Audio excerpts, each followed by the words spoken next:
include 6 buildings and 51 student apartments. The living arrangements will be a change for those staying on campus, with individual bedrooms and bathrooms, along with shared living areas and kitchens.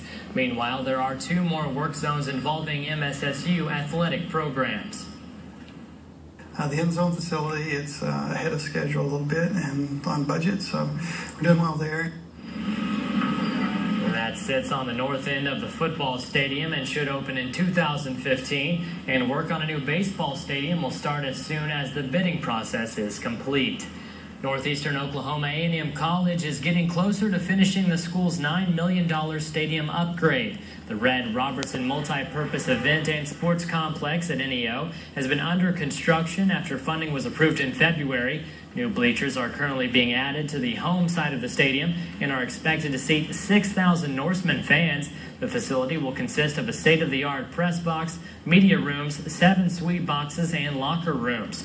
A high-definition video board is also in the works and will create a more Division I-like atmosphere for the players.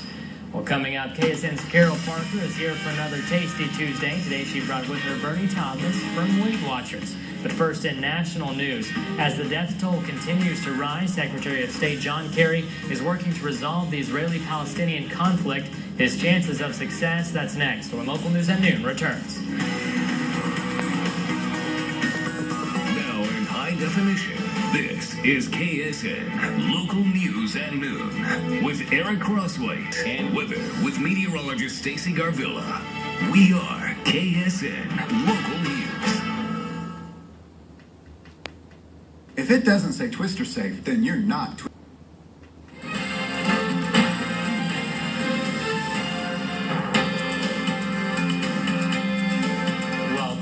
Back in national news, Secretary of State John Kerry is in Egypt's capital today, working to help negotiate a ceasefire in the Israeli-Palestinian conflict.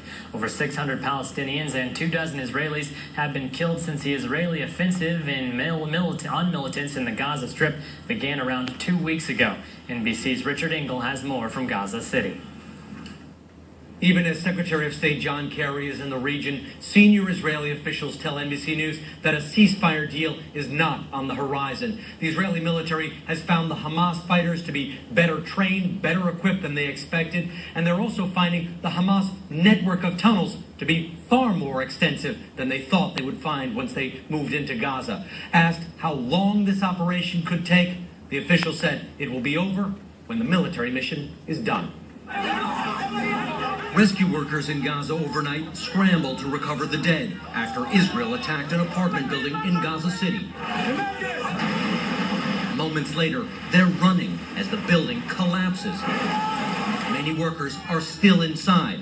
At least 11 are dead. Israel is still under rocket attack from Hamas. More than 2,000 fired since the fighting began. Israel has lost at least 27 of its soldiers.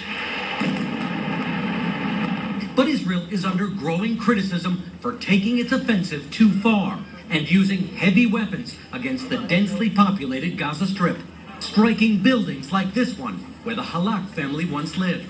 Israeli missiles came through the ceiling, through the floor, to hit the apartment downstairs.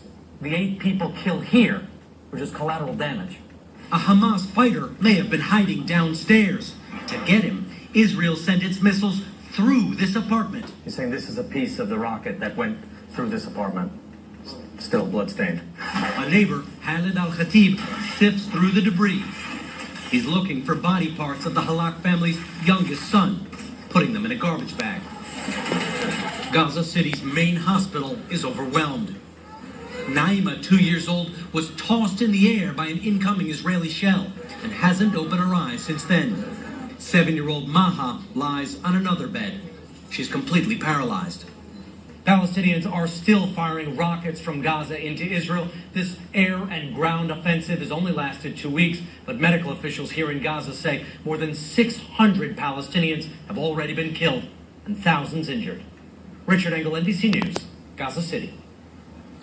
Definitely a sad situation. Well, turning back now to four-state weather, Stacey Garvilla is here with a check on our forecast. And Stacey, yesterday turned out to be a pretty warm day, and it's looking as though today could be even warmer, or feel that way anyway. Absolutely. Temperatures are trending a little bit warmer than yesterday, but we should cool down briefly when a cold front brings a few storms to our region. I'll let you know when you can expect that coming up next in my full forecast. First, here's a look at our almanac on this Tuesday, July 22nd. We'll be right back.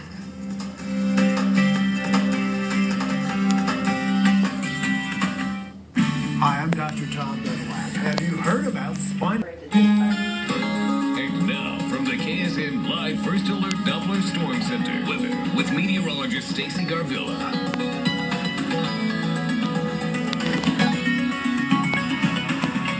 And welcome back. Our Atlas Safe Room weather picture from Robert Mosak of a sunset from Table Rock Lake in Branson, Missouri. What a gorgeous sight.